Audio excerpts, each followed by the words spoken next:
Vous avez un nouveau message envoyé du passé.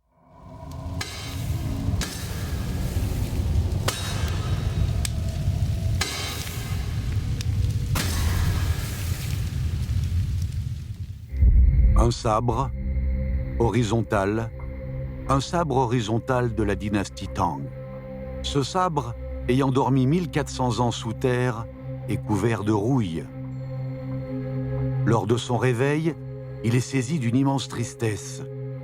De tous les sabres qui avaient combattu avec lui sur les champs de bataille, aucun n'est resté entier.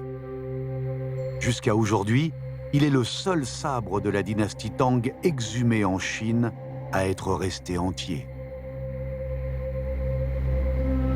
Dynastie Tang, vous avez mené des expéditions aux quatre coins du monde. D'innombrables soldats sont morts pour vous.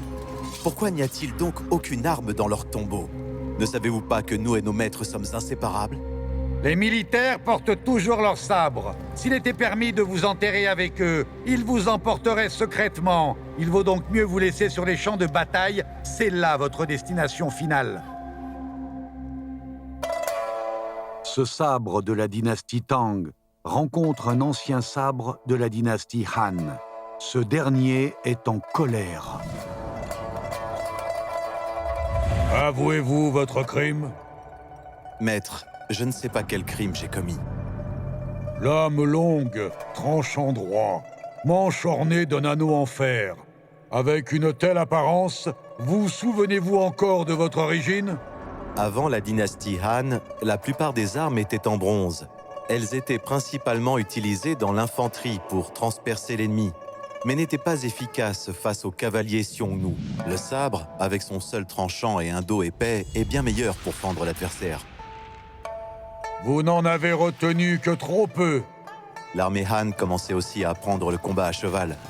Le sabre, ayant fait preuve d'une extrême efficacité, est devenu célèbre.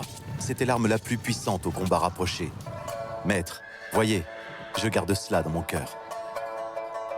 Trop peu, trop peu. Regardez votre dos. Quels sont les mots inscrits dessus? Allez! Ce coup de marteau exerce une force équivalente à 1000 livres. Il était connu pour son marteau quand il courait le monde. Retiré de la vie publique, on le connaissait en tant que forgeron. Selon la légende, il aurait fait un rêve et à son réveil, il n'avait qu'une seule chose en tête, la confection du sabre idéal. Tremper le tranchant, couvrir la lame de terre pour contrôler la vitesse de refroidissement. Ainsi, le tranchant sera dur et acéré, et la lame sera souple et résistante. Il aimait penser à voix haute lorsqu'il travaillait. Battre le fer, le tordre, l'étirer, puis le battre de nouveau pour qu'il devienne un acier dur. L'eau et le feu.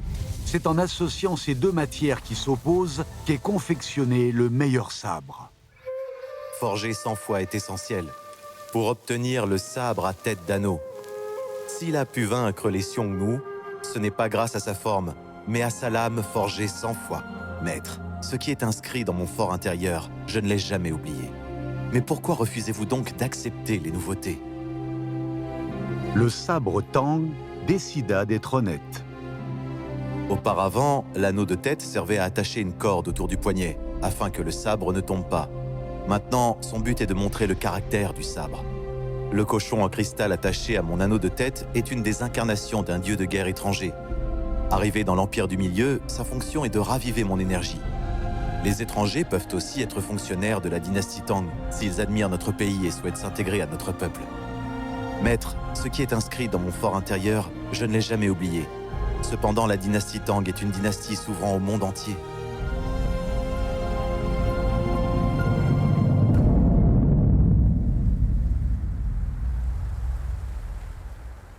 Une fois les brouillards dispersés, le sabre de la dynastie Tang réalise qu'il est toujours aussi seul. C'est comme si tout ce qui vient de se produire n'était pas réel. Aller seul de l'avant ou retourner à la dynastie Tang dans ses rêves, le sabre est hésitant. De nouveaux messages du passé attendent d'être lus.